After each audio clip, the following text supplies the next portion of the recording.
Hello and welcome to the Career Booster podcast. Today I have a special guest, Lara Morgan, who is a career coach, and we're going to talk all about career and confidence and getting out your comfort zone and finding your dream career. Lara, thanks for being here today. I thought maybe you can also just introduce yourself to my audience. Yeah, absolutely. Thank you for inviting me. As you know, I'm a big admirer of your work, so it's an absolute pleasure to be here and to meet your audience. My name is Lara Morgan.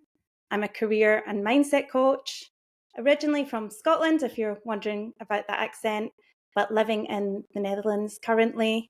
I'm really passionate about empowering women to thrive in their careers. My background is in psychology and recruitment and HR, and I absolutely love helping people thrive at work and helping people find the most aligned and most fulfilling careers for them. Ah, that's beautiful. It's Yeah. funny that you also, a lot of career coaches, I have a feeling they have this background in recruitment. Probably because, you're already like busy helping people, getting new careers, and then you kind of like being like, oh, this is actually really cool to do something for myself in this. I mean, it's very different to recruitment, of course, but it's kind of, it's like a certain path that you can follow.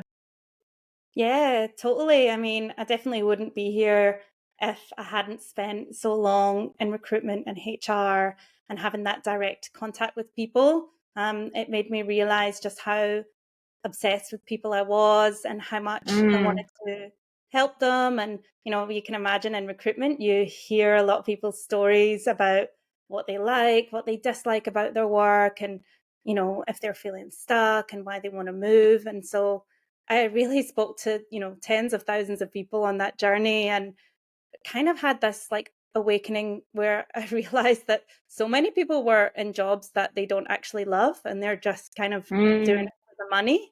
And that's sad. And then I myself became one of those people. I eventually was no longer fulfilled by my career and was craving something more and craving to make more impact and feel more fulfilled myself. And that brought me to being a career coach. Yeah, really cool. Yeah, I have exactly the same. Like I was also for many years really feeling stuck in my career, not knowing what to do and feeling very lost and alone, like trying to figure all this stuff out. And, now it's just so nice to be able to help other women figure this stuff out, but then they don't have to do it alone because they've got you, by their side. I mean, I didn't even know really that this whole that was before this whole coaching industry was so booming. So I didn't even really know about career coaches and those things. I just thought, okay, well, you just have to figure this stuff out by yourself. Yeah. So it's just so great that you don't have to do it by yourself. You can find someone to ask you the right questions for you to figure out what you want to do. Yeah. Oh, it's an absolute So, blessing. I had many mm, career coaches support me with with that oh, transition. really? Yeah, for sure. And yeah, it was really an eye-opening process. Really good. Now, I think I work more like with also confidence coaches and mindset coaches. I think that really helped me also with a lot of things, and we'll get more into that now. And that actually leads to also my first question, because that's also a lot of my clients, also before they come to me or during, the coaching, they find it so difficult to get out their comfort zone. And that's also why they stay stuck in their job, because they don't like change. A lot of people don't like change. They just would rather be unhappy but secure than happy and insecure, or like, out of their comfort zone. So what advice do you have for these women who find it so difficult to get out the comfort zone? Yeah. First of all, I just want to acknowledge that it's so common. I see this in mostly all of my clients and a lot of people I speak to in careers that they're not enjoying. There's a lot of fear that is associated with doing something new and stepping outside their comfort zone. And the best advice I can give is get clear on what your biggest goal is. Like, what do you want from life? How do you want to feel in your career? what are you passionate about and what is it you want to do. And the clearer you are on that vision, the more that will drive you forward, the more that will drive you to step outside your comfort zone. But still, if you're feeling resistance and still finding it hard to take even this to take steps forward, I would say start small, just baby steps, stretch that comfort zone a little bit, and prove to yourself that you can do it. Those baby steps will give you confidence, little by little, and sooner you'll be able to take bigger steps forward towards your goals. So Yeah, you have to just start, take action. It gets easier. Yeah, you can't always just think yourself into being confident to step forward. You actually need to take steps forward and prove to yourself that you can do it. And I also always think like life, like nature, like plants and things, it's always growing, changing. Like we are here on earth to experience life, to grow, to change, to learn new things, not to just stay stuck. It's the same as like, if you have this plant who doesn't grow, then what happens, it just shrivels up and dies. Some people who just stay stuck in this draining job, they also look shriveled up. You know what I mean? It's so true. Like seriously, every single thing in this world is moving forward and evolving. Technology, as you say, nature, everything's moving forward. We're not supposed to stay stagnant.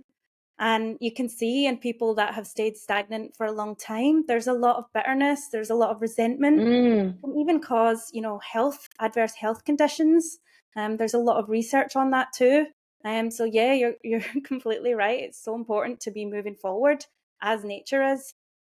And also what I experienced a lot, burnout, or really hitting rock bottom, getting really depressed, and actually only then they decide to make a change.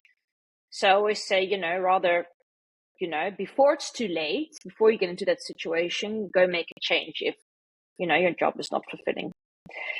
Absolutely. And yeah, and then my next question is, why I think, well, it's a no-brainer, but I just want to get your view on this. Why it's so important to work on your fear, self-doubt, and limiting beliefs. Yeah. Wow, it's such powerful work, and I'm sure it was a big part of your journey, which I'm curious to hear about, as it was a big part of mine. Yeah. You realize that your limiting beliefs are literally just any belief you have about the world that are limiting you from achieving your potential, achieving your goals, taking steps forward that are aligned for you. We're so much more limited by our environment, our upbringing, what we believe and see to be true from our surroundings than we actually realize. And much of this is unconscious. So we have to bring it to the conscious in order to change it. If we don't work on this, like our limiting beliefs can literally run our lives. So a really popular one that I see in mostly a lot of females in particular is I'm not good enough. Propelled by the social media generation and what we see on Instagram, we compare ourselves to others and we have this belief that we're not good enough. If you just think about how you would act if you thought you were good enough, what actions would you take? How would you go about your day-to-day life? It would be way different to letting that belief that you're not good enough run the show. Your life would completely change because you dare to do certain things, you dare to get out of your comfort zone, you'd be more confident, you'd take more risks, you'd face your fears. Yeah. And ultimately you will find inner happiness because then you end up doing the things that you really want to do in life. Yeah, absolutely. This actually leads to my next question, why you think women struggle so much to be their really true authentic selves, and how do you think they can overcome this or show their true authentic selves to the outside world also? Completely. This is actually a topic quite close to my heart because I also struggled in my life with being my authentic self. So I did a lot of work on this and still am. it's really down to shadow. For the viewers that aren't familiar with the term shadow, our shadow is the parts of ourselves that we don't want to show. So the parts of ourselves we try to hide. We put up a sort of front to the public of what we think will be accepted, what we think people want to see, and we repress the shadow.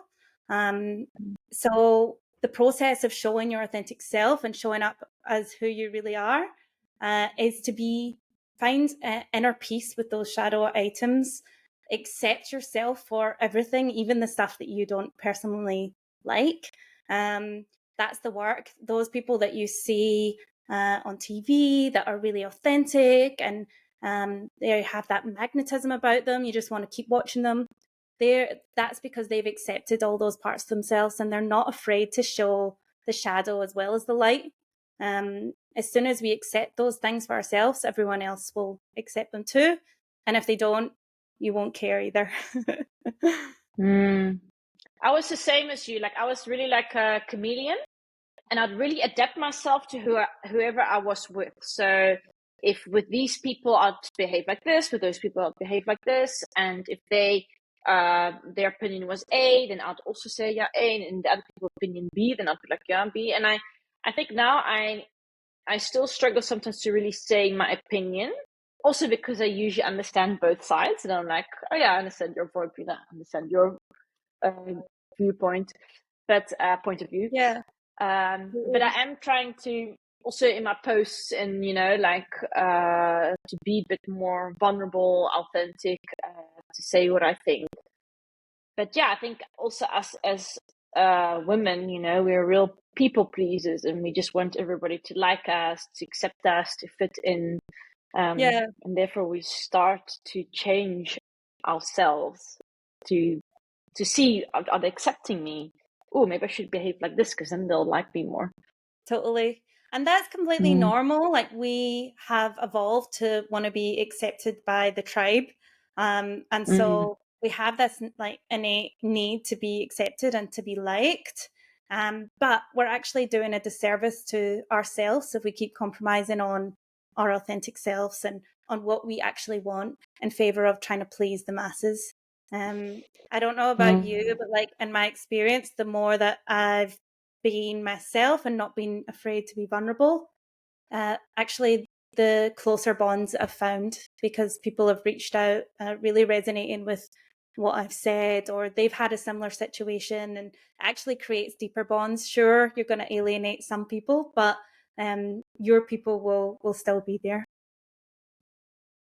Yeah, 100%. And also, like, a client said to me, like, oh, one of your recent posts, you shared something about you experiencing your work. And for me, that was like really embarrassing to do, because I'm like, what if my old colleagues read this, or my old boss? I mean, they all have me on LinkedIn and Instagram. But I was also at this point, well, this was my experience, and this could help other women who also are experiencing these things. So eventually you're going to have to choose, I cannot please my old colleagues and my old boss and all these things, so eventually you're going to have to make a decision, like, okay, I want to help other women who are feeling stuck and who are having the same thoughts. So anyway, that client was like, yeah, that really hits, that was really hit me. Like, I really felt like a connection with you at that time when you posted that. So I was like, okay, yeah, I should post more of stuff like that. Even though for myself, it's not always nice to do. At some point, there's a switch that happens, right? Like, it's really tough to begin with. And at some point, you're like, being authentic and speaking my truth and helping even more people is more important than this silly fear about what people think. And that's the next question that I had for you. Yay. How to stop worrying about what other people think. Oh, wow. I'd love to hear your thoughts on this too. But mine, firstly, I don't know if you're a fan of Stoicism, but I am. And it's just like, life is short. Like, yeah, who really cares about what this 1% of people that don't even know you think? But that's easier said than done. I appreciate that. What I usually tell my clients is just to get really present. If you're in the present moment, you can't be worried about what people think.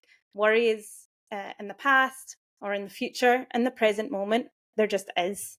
So to try and get present as much as possible through following your breath, getting really present with what you're doing, walking out in nature. That's one tip. The other one, which is something that I always do for myself, is check your intention. Like, why are you posting this? Why are you sending that email? Why are you giving that feedback to that person? Is your intention pure? Is it coming from a good place? Is it authentic? If your intention checks out on all of those factors, then does it really matter what that person thinks? You've accepted that it's coming from a good place, then that's all you can do. Yeah, so I agree with that, and I think it's like a lifelong thing. That's because, of course, sometimes I do worry what people think, but then I think it's also, and this is with a lot of things, that you have this thought, but then you check that thought. Then, so the first thought you can never really control. It comes in your head like, oh, what are they going to think of me? But then the next thought, it's like as if I'm a teacher to myself, like, Christy, we've dealt with this before, like I'm training a puppy. We're not going to worry about what other people think. What is your goal? You want to achieve this. If you want to achieve that, then you're going to have to do this. And, people are going to think something of it. You're going to have to be out. Like they always say, you cannot sell a secret. So if my goal is to be a coach, a career coach, I'm going to have to be on stage kind of thing on the internet. And yeah, no matter what people think. And I think also through I've also done coaching like on this that has really helped me. And it just really does get easier, because I remember my first post, I was like, like the shaking posting it, and how many likes? Like now I'm like, oh, well, if I get 2 likes, I don't care anymore, And that was a process, because in the beginning it really did affect me and my self-belief and but it's like I've been almost doing this for 3 years now. So if you like every day or almost every day posting, that feeling, it eventually does either go away or it becomes a lot less.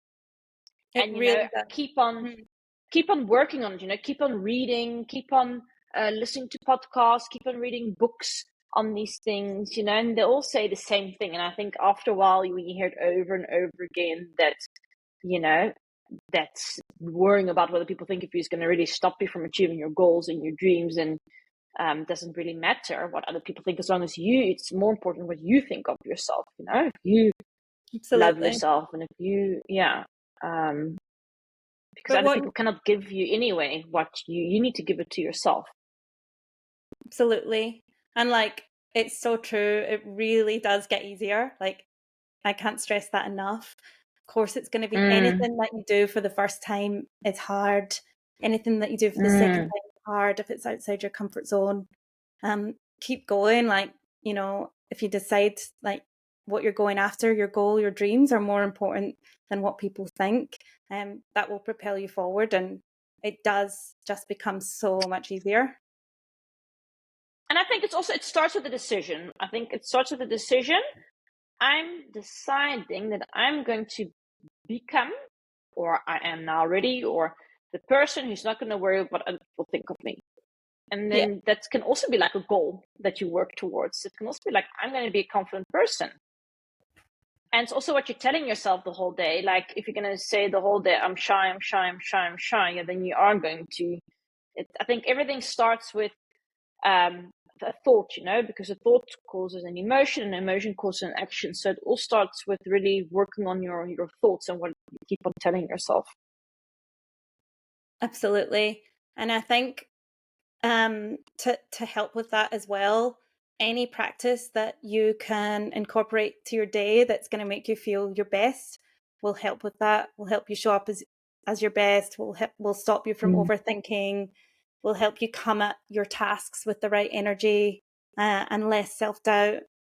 For me, that's always movement in the morning, but it's different things for different people. But you need to know what suits you and what's going to make you show up as your best self, that one that doesn't get deterred by the little thoughts in your head.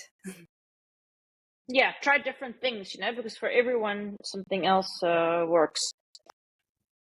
And then next question, why do you think so many women stay in unfulfilling careers?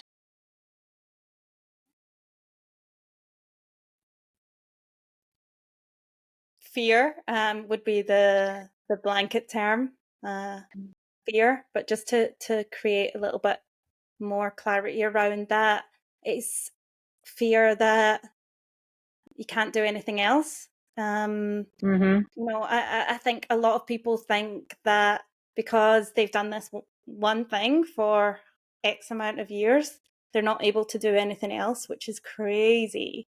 Like, so much skills are transferable. Learning is a thing. You can learn, you can gain experience, you can work towards something else. Everyone can. You just have to know what it is you want and take steps to move in that direction. Everyone can do that. So it's the self-doubt that you can't do anything else, that you're not going to make it a success. Then of course fear around financial stability is another big one, especially in this day and age where we're all addicted to that next paycheck, and many of us, especially in the West, have grown up with that mindset that you must get paid X amount every month, and if not, you're failing at life. I don't know how many people I know with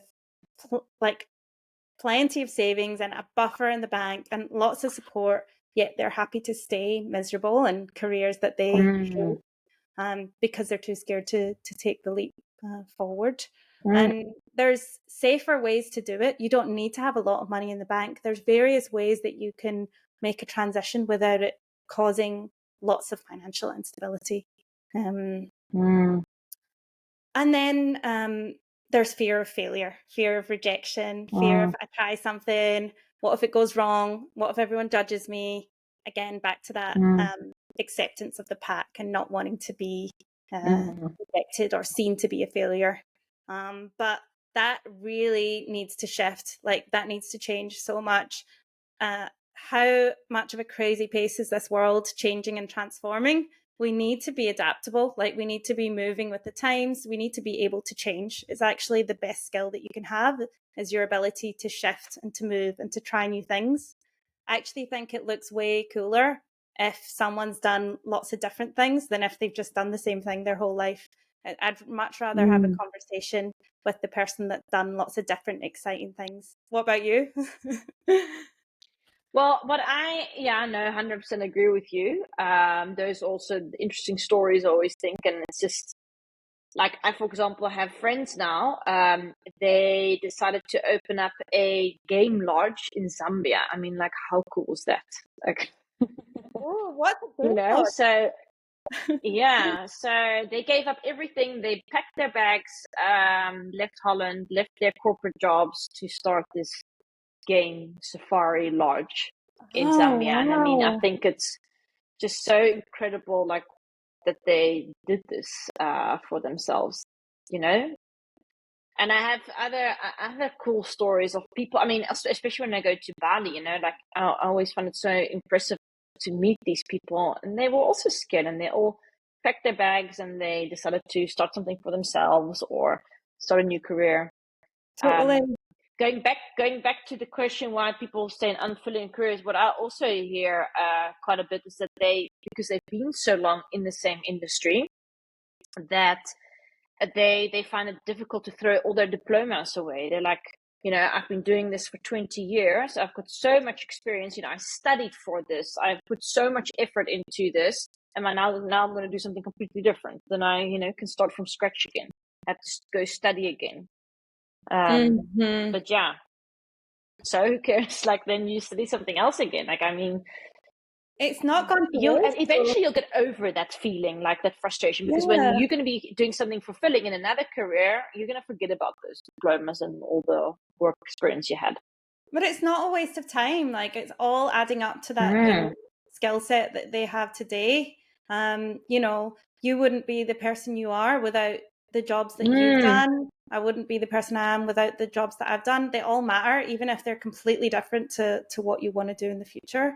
They add up to your unique essence and the unique thing that you bring to that new job.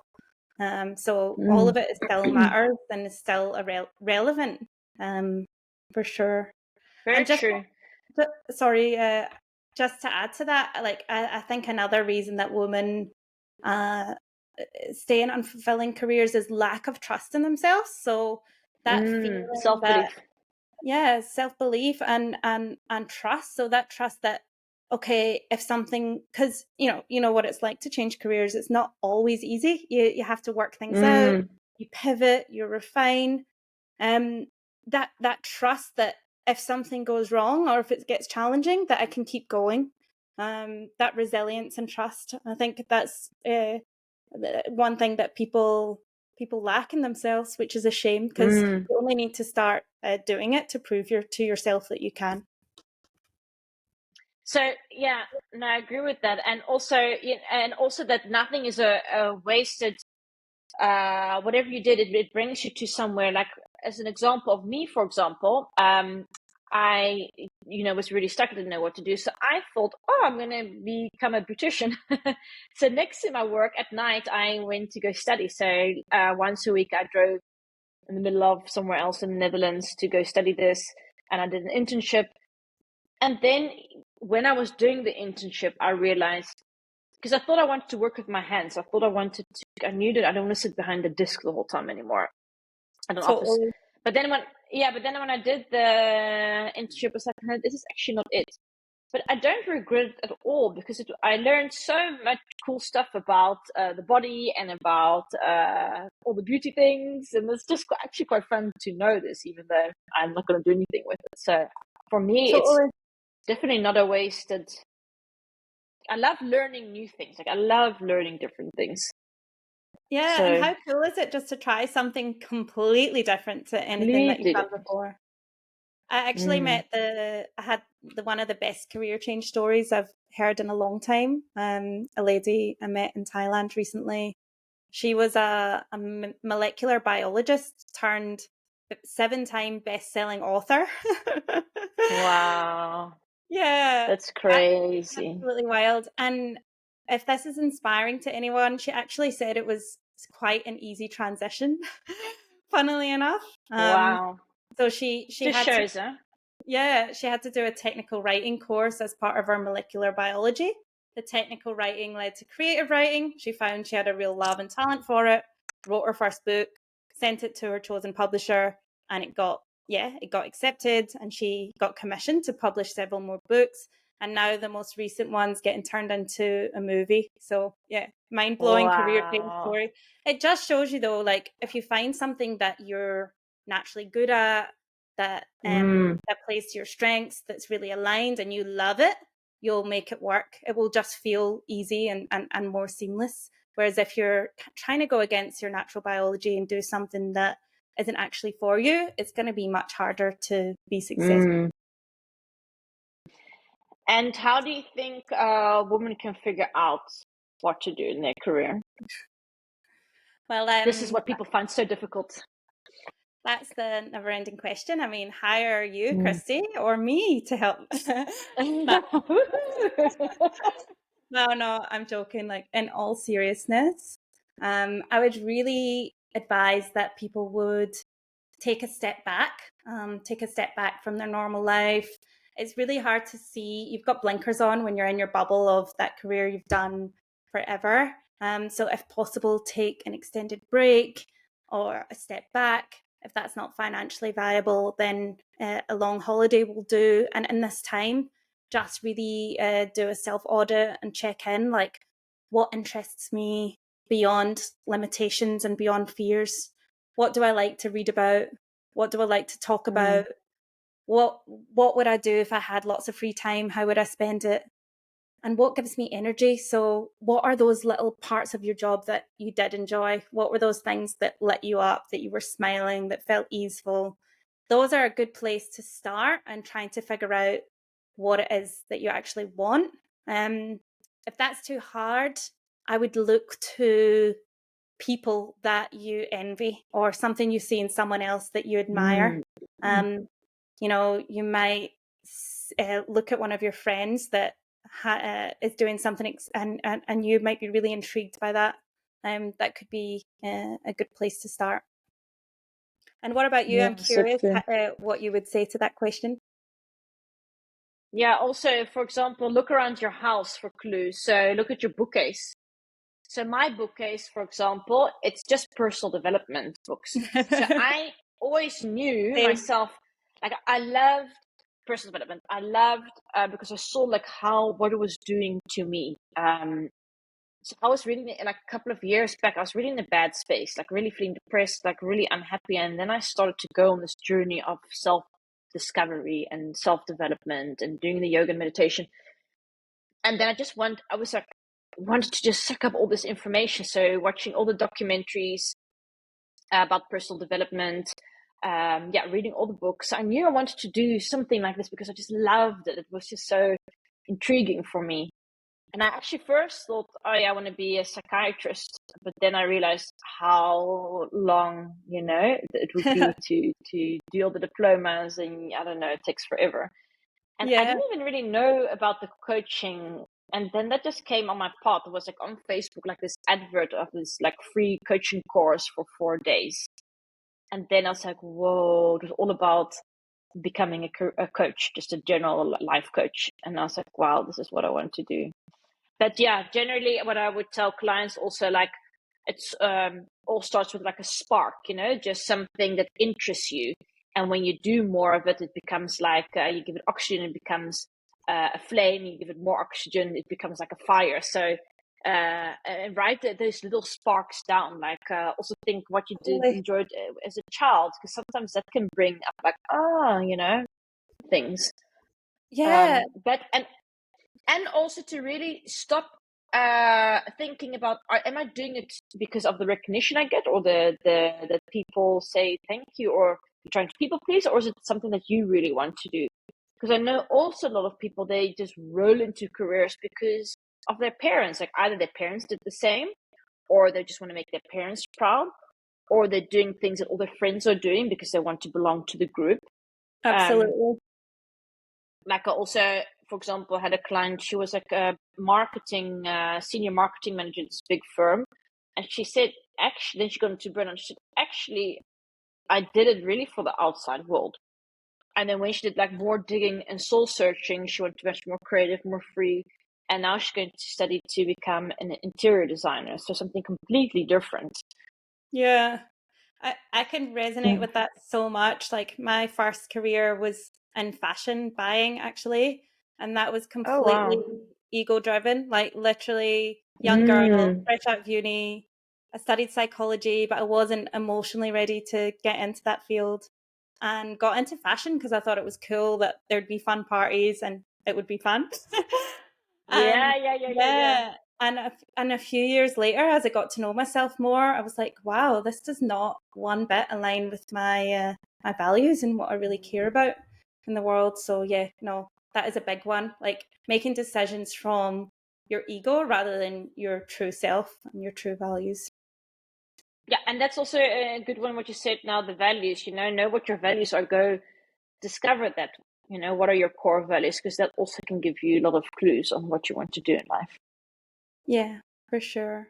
And as you said on the childhood dream thing, it's amazing how many of my clients end up going back to the job that they wanted to be as a child, or ages ago.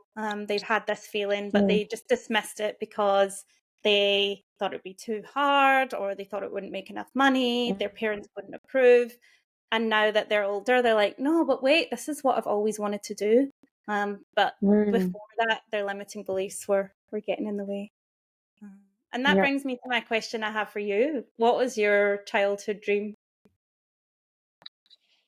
Well, I really wanted to become a movie star or TV star or a TV Woo! presenter or news presenter or be on stage, acting. Like my whole childhood, I was very much into acting at school.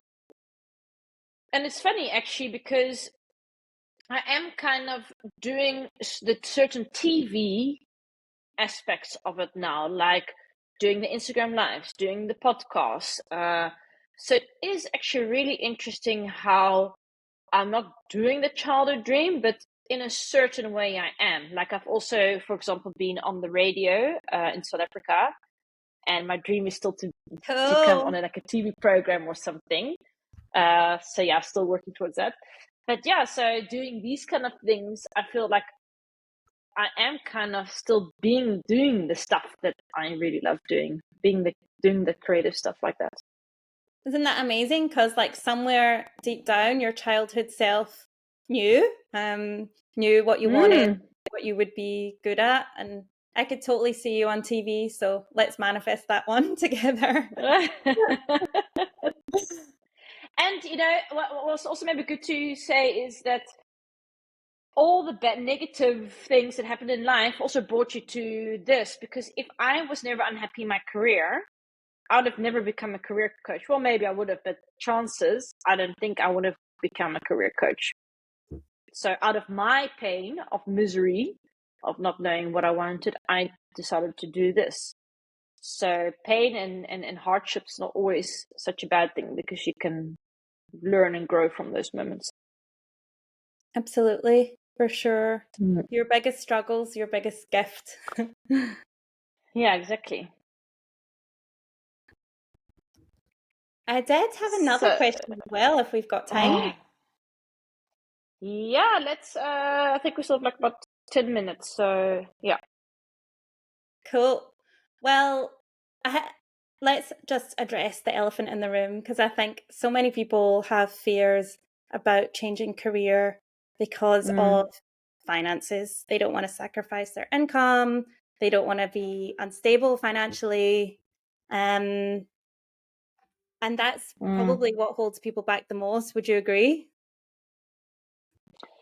100%. But what I do tell my clients, okay, maybe you have to take a step back for a little while, but that doesn't mean that it's going to be forever. And maybe in your new career, you're going to be even much more successful because you're actually going to be doing something that you really love doing. So also in my coaching program, we always also look at the budget. We see like, okay, well, how much money is actually coming in? How much money is going out? Where can you maybe save money? Can you maybe go out for dinner once a month instead of once a week?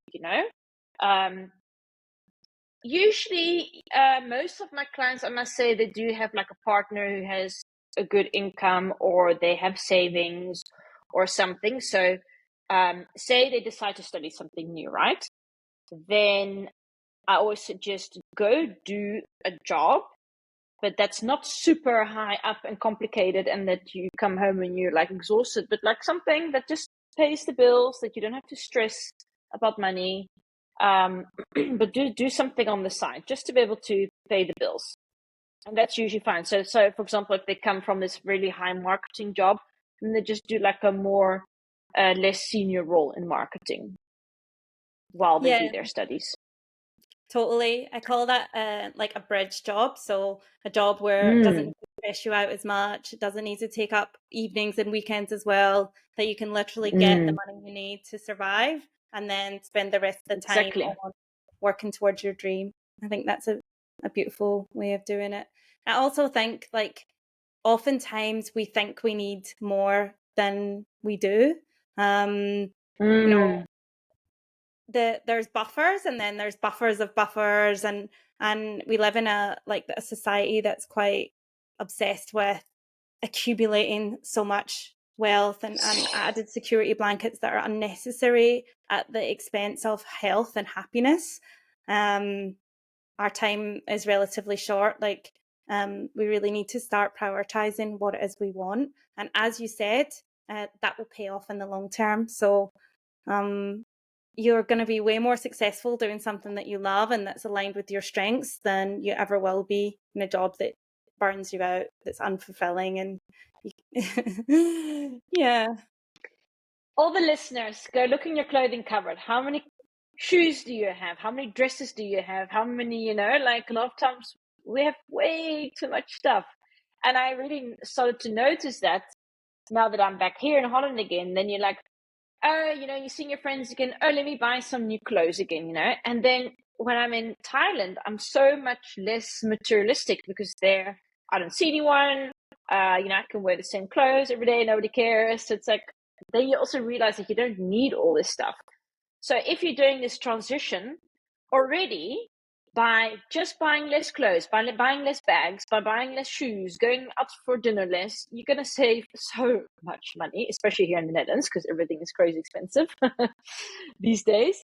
And then, once you have the new job and you've built yourself up or you start your company or whatever, then you're going to be making either the same or maybe even more than what you're earning now, but you just have to go through that transition period. Absolutely. But I think a lot of us, we just see obstacles on the way and we're like, oh, but I can't earn early. But that's why it's always good to make that financial budget to see, okay, but where can I maybe save some money during this transition period? Yeah, absolutely. And it's only a short-term small sacrifice for a long-term gain. Like, you'll know how rewarding it is to get up and do something you love, to not feel that dread on a Sunday, to not watch and wish the days away, and to actually do something that lights you up and energizes you and excites you. It's well worth these really short-term small sacrifices. 100%. And I still remember, not even being able to enjoy my Sunday because I was so thinking the whole day about Monday. So actually, I only really enjoyed my Saturday because then I was like, oh, I still have Sunday. And then as soon as Sunday came, then I was like, oh. Yeah. Yeah. Such a common All problem. Right. I think this is we have been speaking for a very long time already, I see now. But it's been so lovely chatting to you. It's always nice, coaches, chatting because, we in the same boat and we experiencing the same things. And so thanks so much for coming on today. And I think for the listeners, it was also interesting to hear your point of view and all these things. So I hope you all got something out of this. And thanks for watching, listening, and till next time.